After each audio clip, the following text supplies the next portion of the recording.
Hello students, last video में हमने हिंदी की 9th पोएम पढ़ी जिसका नाम था चंपा काले काले अक्षर नहीं चिन्हती। हाँ, तो अच्छे से पोएम हमने एक्सप्लेनेशन कर ली है। आज हम एक्सरसाइज करेंगे। तो एक्सरसाइज में सबसे पहले हम लेंगे MCQs। हाँ, तो फर्स्ट MCQ है, चंपा अपने बालम को कहाँ रखना चाहती है। इसका आंसर होगा अपने संग साथ में। सेकंड है, चंपा लेखक की कौन सी चीज छिपा देती है, तो इसका आंसर होगा कलम। थर्ड है, सब जन पढ़ना लिखना सीखे ऐसी इच्छा किसकी है, तो इसका आंसर होगा गांधी जी की। फोर्थ है, गांव के विवाहित युवक कलकत्ता क्यों जाते हैं, तो इसका आंसर होगा कमाने जाते हैं। और फिफ्थ है, कवि चंपा को क्या करने के लिए प्रेरित करता है, तो इसका आंसर होगा पढ़ने के लिए। हाँ, वापस से हम रिपीट कर दे। चंपा अपने बालम को कहाँ रखना चाहती है, तो अपने संग साथ में। सेकंड होगा, चंपा लेखक की कौन सी चीज़ छिपा देती है, तो इसका आंसर होगा कलम। सब जन पढ़ना लिखना सीखे ऐसी इच्छा किसकी है, तो गांधी जी की। गांव के विवाहित युवक कलकत्ता क्यों जाते हैं, तो कमाने। कवि चंपा को क्या करने के लिए प्रेरित करता है, तो पढ़ने के लिए। तो ये थे 5 MCQs। और भी आपको लेखक के नाम, उसके बर्थ डेट, मृत्यु की डेट, वो सब जो हमेशा मैं कराती हूँ, वो भी आपको या तो MCQ या तो 1 लाइन आंसर में पूछा जा सकता है। और हाँ, ऐसा ज़रूरी नहीं है कि इसमें से आएंगे, आपको लेसन के बीच में से भी MCQs और 1 लाइन पूछे जा सकते हैं। ठीक है, फिर अब हम नेक्स्ट टॉपिक करेंगे एक एक वाक्य में उत्तर। चंपा कवि के पास किस समय आती है, तो इसका आंसर पूरा लिखना है आपको। चंपा कवि के पास जब वे पढ़ने लिखने बैठते थे तब आती थी, या तो उस समय आती है। सेकंड है, चंपा चौपायों को लेकर क्या करने जाती है, तो इसका आंसर होगा चंपा चौपायों को लेकर उनकी चरवाही करने जाती है। थर्ड है, चंपा कहाँ पर यहाँ पे वज्र गिरने की बात करती है, तो इसका आंसर होगा चंपा कोलकाता पर वज्र गिरने की बात करती है। रिपीट एक बार कर देती हूँ। चंपा कवि के पास किस समय आती है, तो कवि जब पढ़ने बैठते थे तब चंपा उस समय आती है।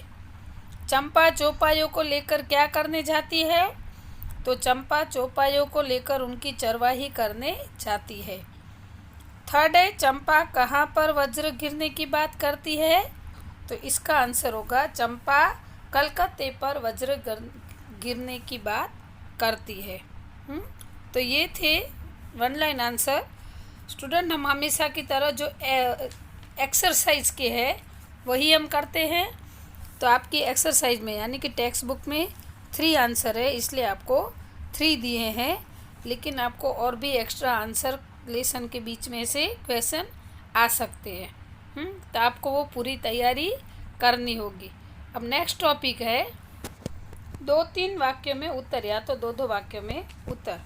फर्स्ट क्वेश्चन है, कवि ने चंपा को पढ़ने के लिए कहा तो उसने क्या जवाब दिया, तो आंसर है कवि ने चंपा को पढ़ने के लिए कहा तो चंपा बोली कि वह नहीं पढ़ेगी।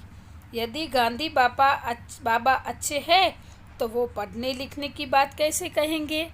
क्या आंसर देती है कि वो पढ़ेगी नहीं, और अगर गांधी बाबा अच्छे हैं तो वो पढ़ने लिखने की बात कैसे कहेंगे, मतलब क्यों करते हैं, पढ़ाई करने की बात क्यों करते हैं अगर वो अच्छे इंसान है तो। सेकंड है, चंपा कवि से ऐसा क्यों कहती है कि तुम पढ़ लिख कर झूठे हो, तो इसका आंसर होगा कवि ने गांधी जी को अच्छा आदमी बताया था। चंपा पढ़ाई लिखाई को अच्छा और ज़रूरी नहीं समझती। उसके विचार से यदि गांधी जी को यह सलाह देते तो वे अच्छे आदमी नहीं होते। इसलिए चंपा कवि से ऐसा कहती है कि तुम पढ़ लिख कर झूठे हो। वापस से मैं थोड़ा रिपीट कर देती हूँ इस क्वेश्चन को, आंसर को। कवि ने गांधी जी को अच्छा आदमी बताया था। चंपा पढ़ाई लिखाई को अच्छा और ज़रूरी नहीं समझती। उसके विचार से यदि गांधी जी को यह सलाह देते कि अच्छे आदमी नहीं होते, इसलिए चंपा कवि से ऐसा कहती है कि तुम पढ़ लिख कर झूठे हो। आया समझ में? अभी ये 2 आंसर हैं, अभी है 3rd आंसर। चंपा के कागज खोदने के आरोप का कवि क्या जवाब देते हैं? तो इसका आंसर होगा, चंपा के कागज खोदने के आरोप का कवि को कोई जवाब नहीं देते, वे केवल हंस देते हैं। कवि उनको कोई जवाब नहीं देते हैं।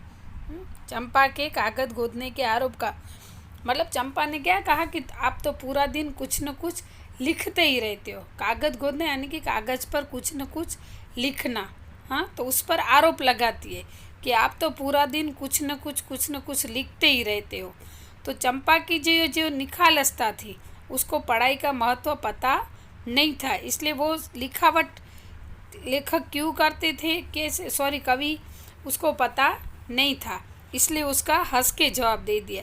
सिर्फ हंसने लगे उसका जवाब सुनकर, लेकिन उसको कुछ कहा नहीं। ठीक है, ये एक्सप्लेनेशन किया। वापस से समझा देती हूँ कि चंपा को कागज खोदने के आरोप का कवि उसको कोई जवाब नहीं देते, वे केवल हंस देते। आपको इस हिसाब से लिखना है। कवि चंपा को कोई जवाब, बीच में चंपा लिखना छूट गया है तो आप लिख लेना।